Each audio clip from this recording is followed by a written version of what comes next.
Put him on the ground. A guard pinned the elderly man against a vintage Bentley. I didn't scratch it. Check the cameras. Phones rose.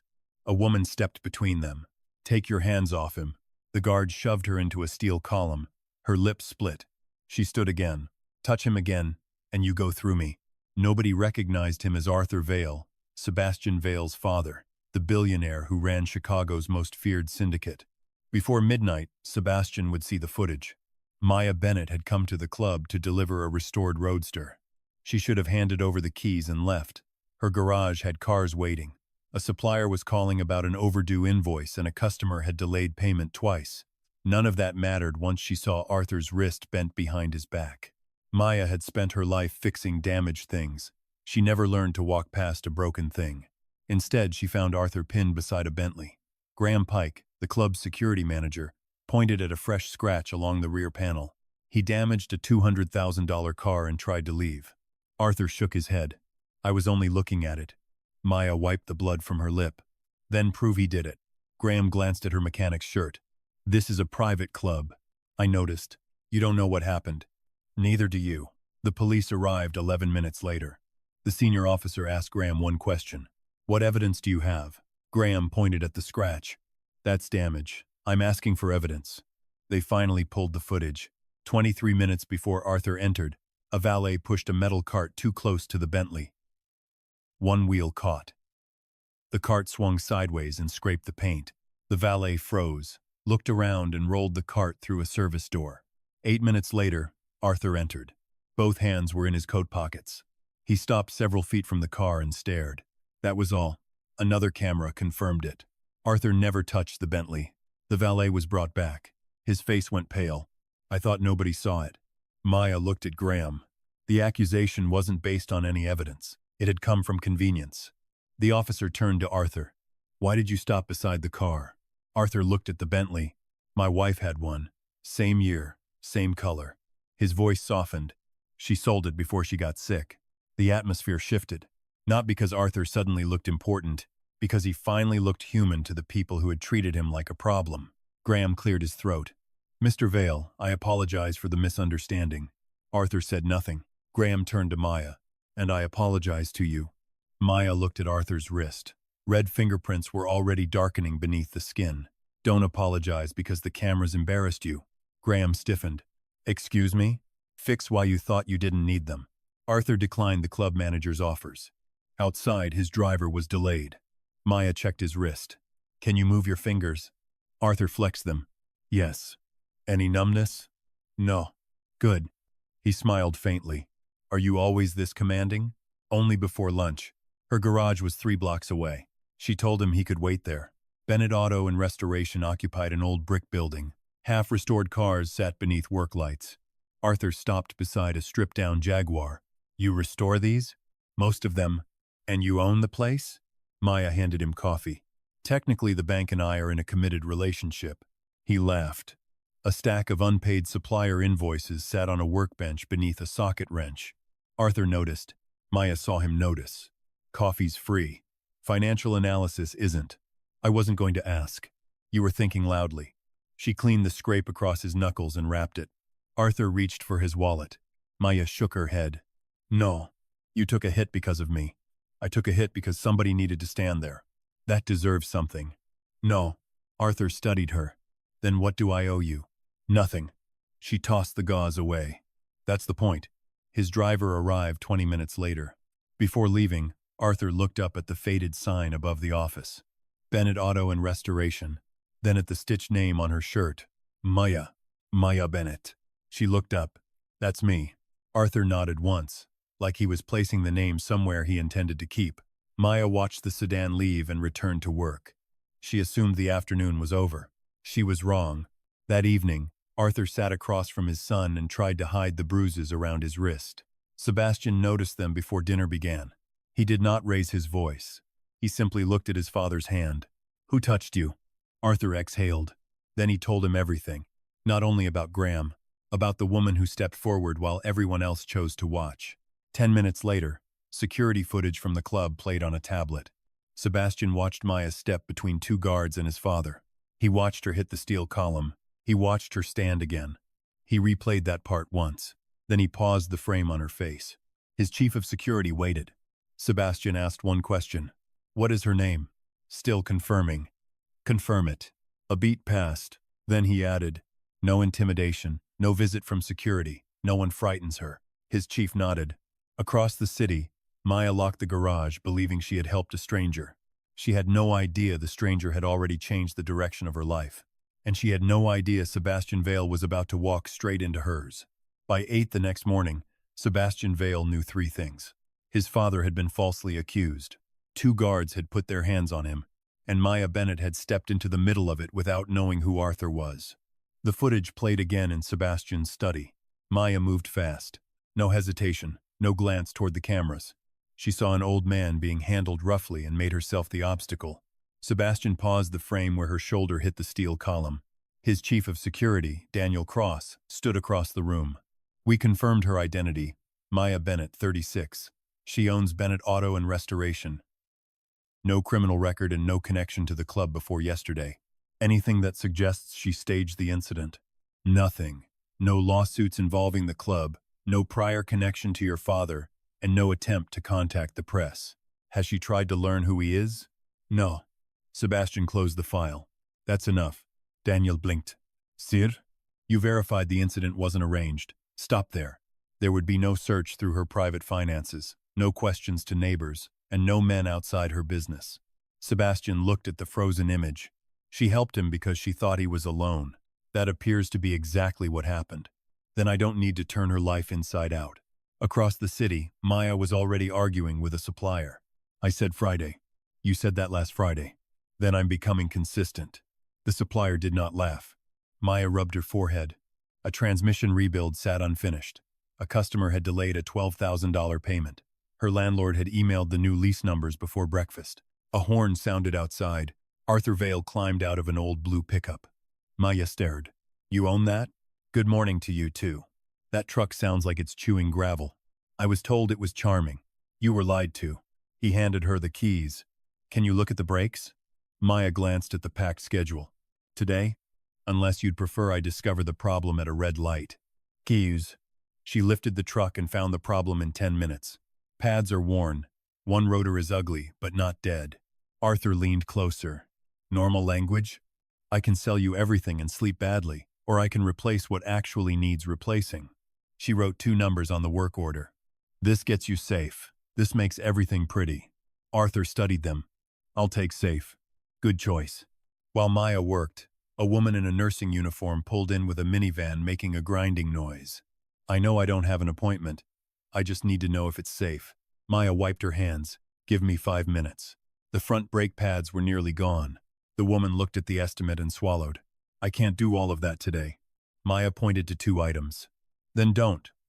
These are safety. The rest can wait. Are you sure? I'm sure I like cars more than collections agencies. The woman laughed with relief. Arthur watched quietly. Maya wasn't giving work away. She was refusing to use fear to pad the bill. When the minivan left, Arthur approached the counter. You could have charged her more. So could every dentist in America. You always answer with jokes? Only the expensive questions. His eyes moved toward the invoices beside the register. Maya covered them with a clipboard. You already looked at those yesterday. I remember. Then admire something else. He raised both hands. Understood. She finished the pickup before noon. Arthur paid the exact invoice. New tip. New argument. Maya checked the amount and raised an eyebrow. You're learning. I had an excellent teacher. He took the keys. I know someone with an old Jaguar. Condolences. It makes a noise. They all make noises. He was told the transmission needs rebuilding. By whom? A shop that charges for bottled water. Then I already distrust them. Arthur smiled. Would you look at it? If he brings it here, he will. Less than an hour later, Arthur sat across from Sebastian at lunch. You investigated her, Arthur said. I needed to know whether yesterday was real. And? It was. Arthur leaned back. Bring the Jaguar to her. No. Why not? Because you want me to meet her. Correct. I can have the car inspected anywhere.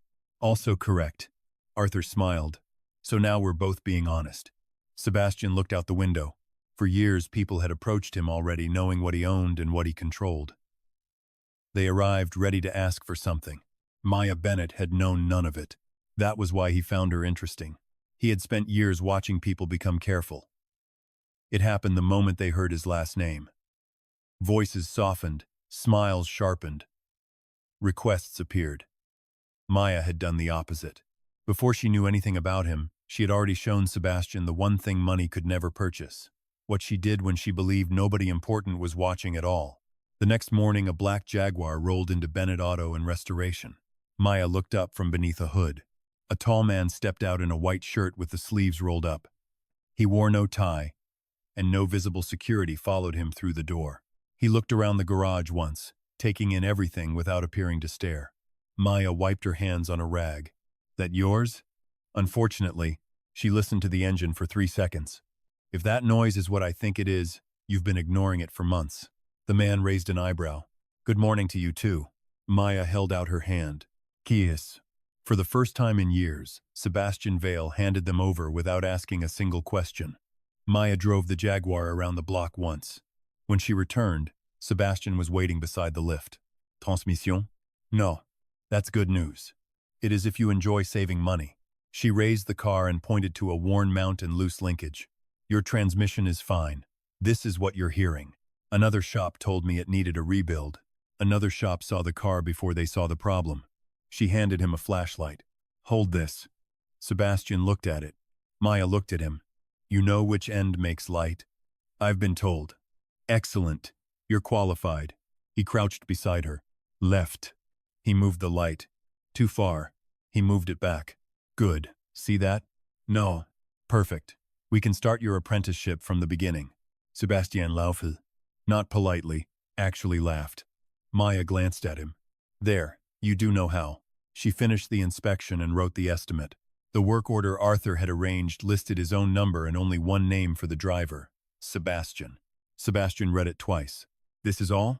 Mount, linkage adjustment, service, labor. The other estimate was 5 times higher.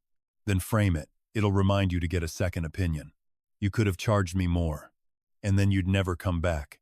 He raised an eyebrow. You assume I'm coming back? Men who love old cars always come back. And if I don't love it? You kept a 20-year-old Jaguar that complains every morning. Fair. He reached for his wallet. I can pay now. No. I prefer to settle things early. I prefer to be paid for work I've finished. He studied her. Most people don't refuse money. Maya folded the invoice. My father built this place. When I was 19, he accepted money from an investor who promised to help us expand. Sebastian waited. The help became ownership. The ownership became control. By the time Dad understood the contract, he was working in his own garage for someone else. You got it back. Years later. Barely. So you don't trust investors. I don't trust money when it starts pretending it's kindness. The words landed between them. Sebastian said nothing. Maya looked away. Anyway, you pay when the car is done. Understood. He stayed longer than necessary.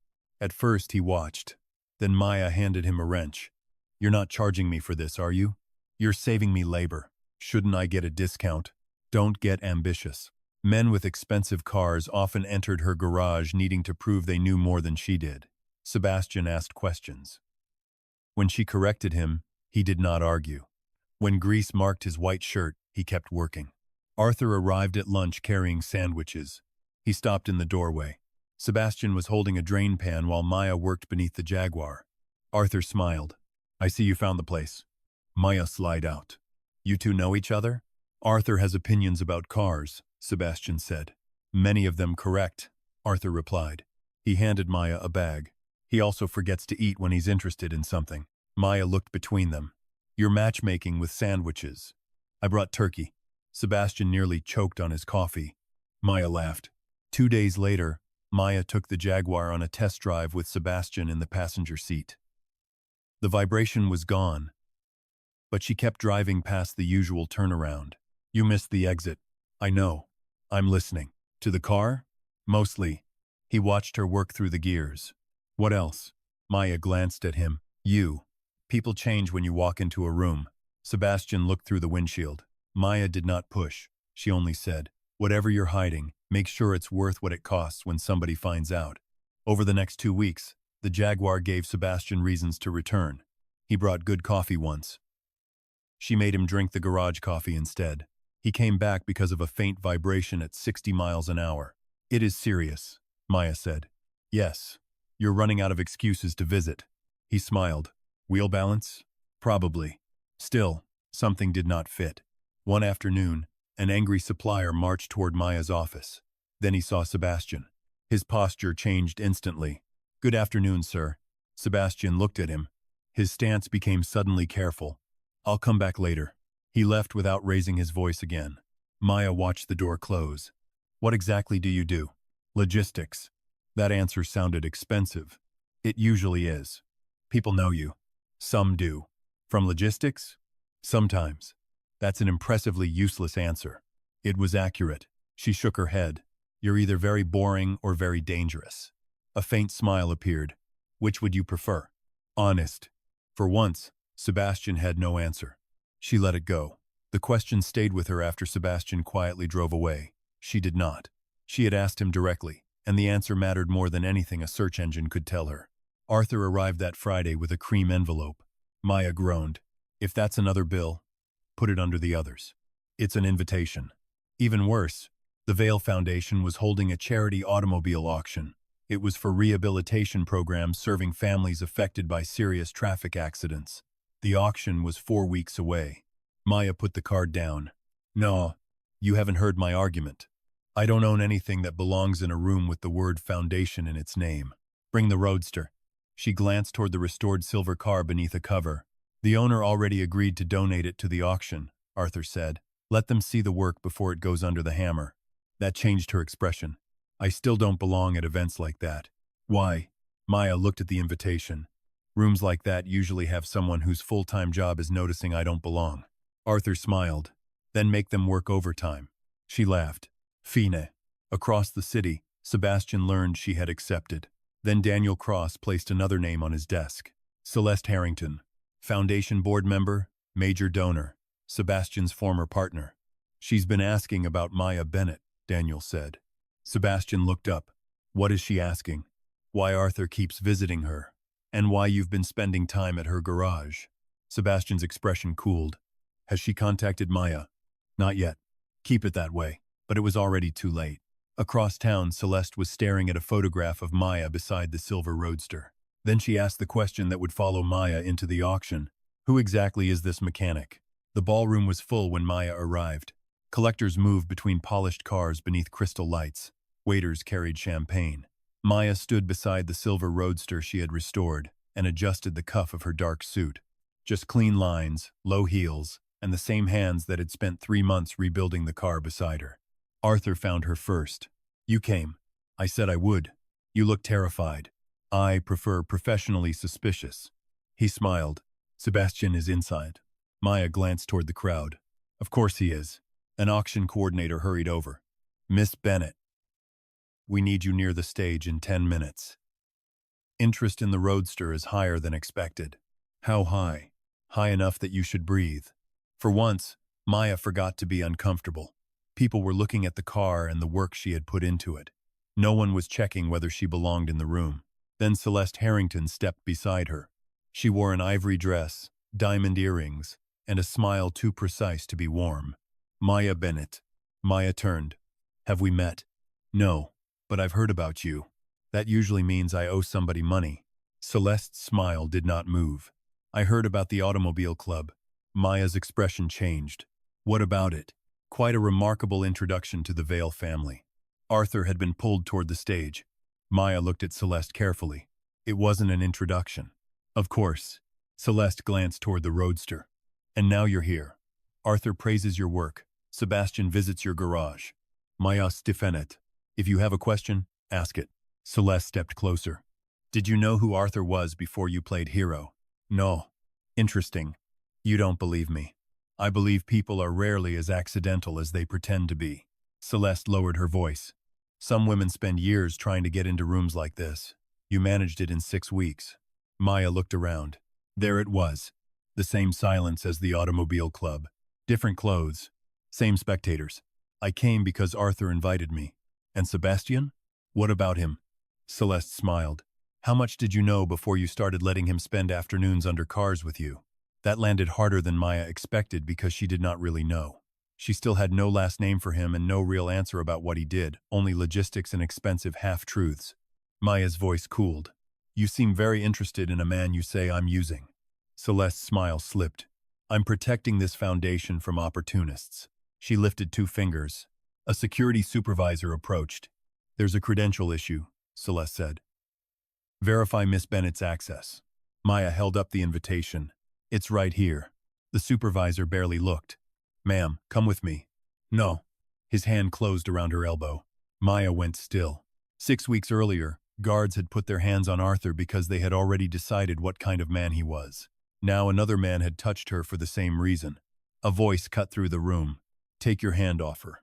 The supervisor released Maya instantly. Sebastian stood several feet away in a black tuxedo. He did not seem angry. That was worse. Celeste recovered first. Sebastian, this woman, I know exactly who she is. The room quieted. He walked to Maya's side. Not in front of her. Beside her. Celeste folded her arms. Then you know she's been using Arthur to gain access to this family. Sebastian looked at the silver roadster. That car crossed the auction estimate 20 minutes ago. Celeste said nothing. The restoration was done by Bennett Auto. Every mechanical component, every panel, every hour of labor. He faced the guests around them. The proceeds will fund 6 months of rehabilitation care for families who otherwise could not afford it. Maya turned toward Sebastian. She had not known the bid had climbed that high. Sebastian continued.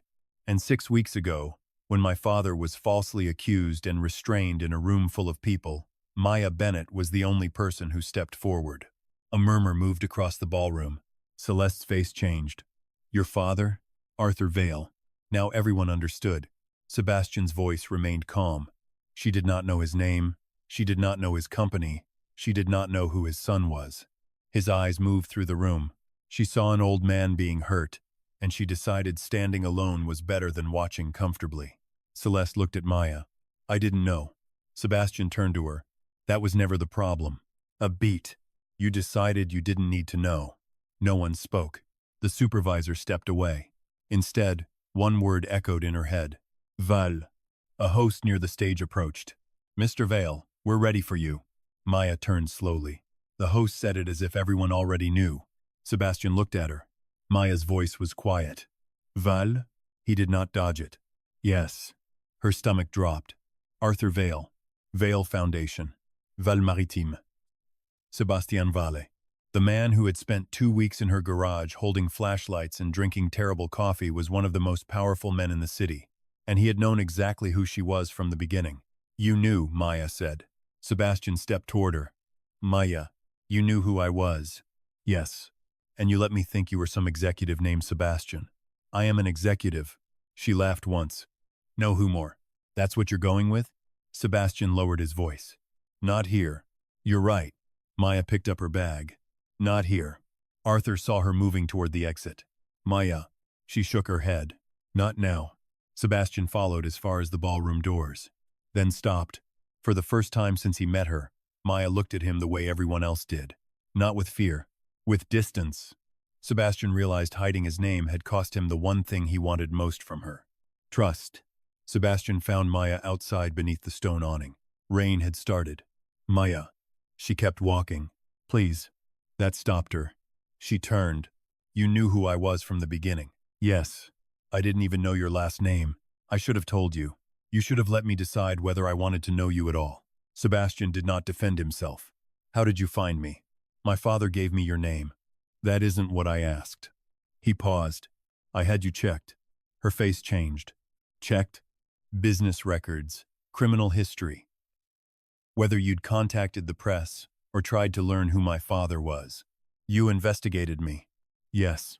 And then walked into my garage pretending we were strangers. I wanted you to know me before my name changed the way you looked at me. Maya laughed once. You don't get to control how someone sees you by controlling what they know. Sebastian said nothing. You call information protection because you've never had to ask permission for it.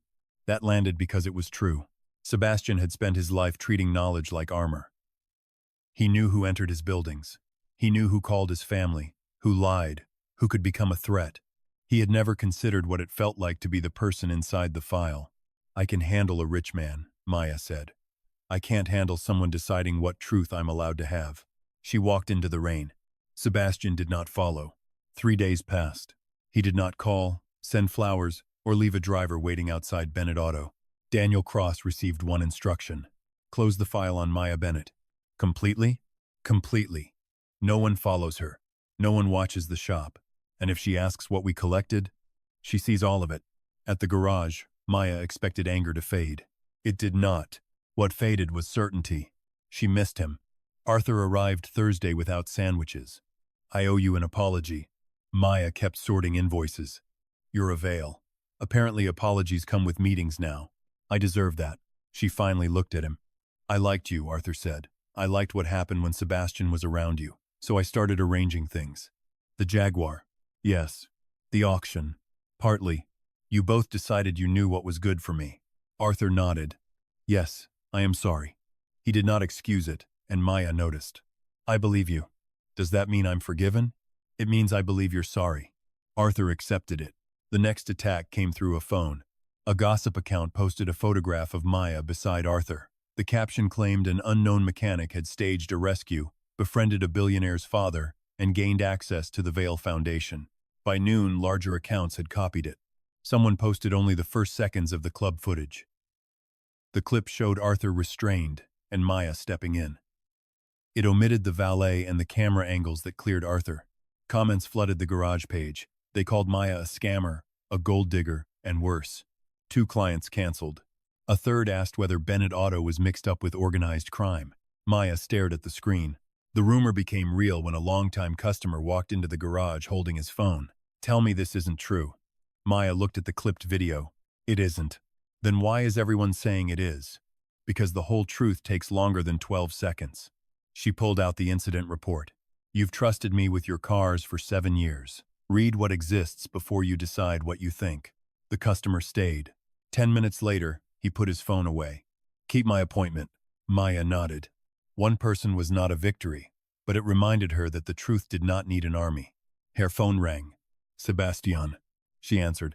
I can stop this, he said. How? Attorneys. Platform contacts. The foundation can issue a statement. Maya knew there were other answers he was not saying. Pressure, names, and people who could make problems disappear. No threats, she said. No favors. No one gets scared because you made a call. Then tell me what you want. The truth. Nothing else? Nothing more. All right. The Automobile Club released the complete footage that afternoon.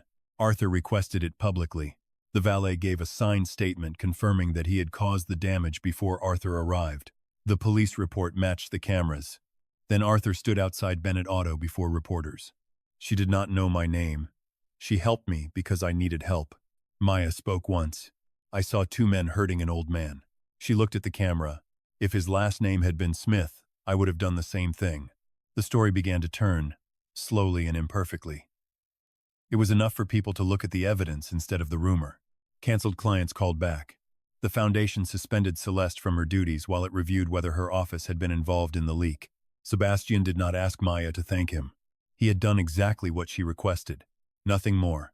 A week later, Maya was closing the garage when she saw him across the street.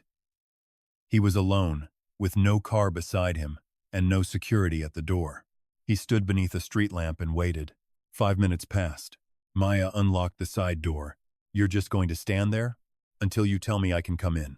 She studied him. The old Sebastian would have crossed the street. He would have decided the conversation needed to happen. This one waited. Maya opened the door wider. Come in. He entered. He brought no flowers or gifts. He came with only the truth. My family built legitimate companies, he said. It also built something else. Sebastian told her about the Vale network. He told her about ports, unions, and old debts. He told her about men who had once settled disputes with violence because violence was faster than law. He did not call it noble. Some of what I inherited is legal. Some of it isn't. I changed rules that needed changing. But I won't make any of it sound noble. Just because I stopped worse things from happening. Maya watched him. Have people been hurt because of you? Yes. Have you hurt people? He paused. Yes. She looked away. Sebastian did not touch her. I am changing what I can. But if you ever hear a story about me, I don't want your first thought to be that I lied again. Maya met his eyes. I can deal with ugly truth. He waited. I can't build anything on a beautiful lie. Sebastian nodded. Then no more lies. She did not forgive him that night. She did not kiss him. She did something harder. She believed he finally understood the cost of being invited back in. When he left, Maya watched him walk away alone. Sebastian had entered her world without taking control of it. That did not restore trust, but it gave trust somewhere to begin. 4 months later, Bennett Auto and Restoration looked almost exactly the same. The brick walls were the same, only the schedule had changed. There was now a 6-week wait for restoration work. Maya had won a city contract to restore 3 historic vehicles for a transportation museum, and she had won it through a sealed bid that Sebastian had never seen. She made sure of that. Arthur arrived one Tuesday in the old blue pickup. Maya looked up. Brakes again? Perfect. Then why are you here? Emotional dependency. That's not covered by warranty. He placed an invoice on the counter. Paid in full. No extra cash. Maya checked the amount. You finally learned. I've become very mature. At 74? Late development. She laughed. Sebastian arrived 10 minutes later. He stopped outside the open garage door. Maya saw him waiting. You can come in. He did. That had become their rhythm. He no longer appeared without warning. When security had to be nearby, Maya knew. When he could come alone, he did. Sebastian had not become harmless. Maya had never asked him to pretend to be harmless. More important was that he had become honest. Their relationship had grown slowly after the night he told her the truth. There had been no dramatic kiss beneath the rain and no expensive apology. There had been coffee, arguments, questions Maya sometimes hated asking, answers Sebastian sometimes hated giving, and boundaries that stayed boundaries after the conversation ended. Maya had changed too. When the city contract required equipment she could not afford up front, she accepted a legitimate bank loan instead of rejecting every form of help because it frightened her. When Arthur offered to introduce her to a museum curator, she simply asked what the curator wanted. Trust, she learned, was not the same as surrender. Sebastian was learning the same thing from the other direction. That afternoon, Arthur led them toward the rear bay. A dusty cover rested over a car Maya had never seen. What did you do? She asked. Arthur pulled the cover away. A dark green convertible sat beneath it. Sebastian stopped moving. Maya caught the change in his face. You know this car. He nodded. My mother's. Arthur rested one hand on the windshield frame. She drove it everywhere before she got sick. The car had not run in 11 years. The engine had seized during storage. The leather was cracked. The fuel system was ruined and the chrome pitted. Maya walked around it once. This won't be cheap. Arthur smiled. I came to the right woman, and it won't be fast. I know. The restoration took nearly 3 months. Arthur refused shortcuts. So did Maya. Sebastian occasionally helped, though his usefulness was disputed. During the restoration, Arthur brought a photograph of his wife and placed it beside the car. Sebastian stood in the background as a teenager, pretending not to smile. She looked happy, Maya said. She was difficult, Arthur replied. Sebastian glanced at him. Generous description. Arthur laughed. For a moment, the car stopped being valuable and became what Maya understood best. Something carrying fingerprints, arguments, road trips, and loss. She restored it not to make it perfect. She wanted it to be theirs again. On the final afternoon, Maya turned the key. The engine coughed once, twice, then settled into a deep, steady idle. Arthur looked away. Maya pretended not to notice him wiping his eyes. When the work was finished, Arthur placed the keys in Sebastian's hand. Take it somewhere your mother would have liked. Sebastian looked at Maya. Would you come? She held out her hand. Keys. He smiled and surrendered them. They drove north until the city disappeared behind them. The convertible moved beside the lake, sunlight flashing across the hood. Maya drove first. Sebastian complained about her shifting. She threatened to leave him at a gas station. Eventually, they stopped at an overlook where the water stretched beyond the trees. For several minutes, neither spoke. Then Sebastian asked, Do you ever regret that day at the club? Maya leaned against the car. The part where I hit a steel column? Yes. I regret the bruise. He waited. Not the decision. Sebastian smiled. Maya looked toward the lake. Do you regret walking into my garage? Only one part. Which? I thought knowing everything meant I understood anything. She looked at him. There was no polished answer after that. He had finally learned when silence was the truer answer. Maya reached for his hand. The first day she met Arthur Vale, she had stepped between an old man and two people hurting him. She had not asked what he owned. She had not asked whether helping him would matter later. She had only decided that nobody should stand alone while a room full of people watched. That choice had opened a door into a world she never expected. But the greater change had happened to Sebastian. He had spent most of his life entering boardrooms, private clubs, warehouses, and private homes because his name opened them before he had given anyone a reason to trust him. Fear opened doors. Money opened doors. Power opened doors. Maya had taught him that none of those doors meant trust. Months earlier, when he returned to her garage after betraying hers, he had stood outside until she invited him in. He still remembered that moment. So did she. As the sun lowered over the lake, Sebastian looked at her. "May I ask you something?" "Depends. Do I still need permission to come into the garage?" "Absolutely." He laughed. Maya squeezed his hand. "But you can keep asking." For a man who had once believed control was the same thing as safety, it was enough. The door that mattered most in Sebastian Vale's life had never opened because of fear, money, or his name. It opened because someone trusted him enough to choose it. And this time, he knew the difference.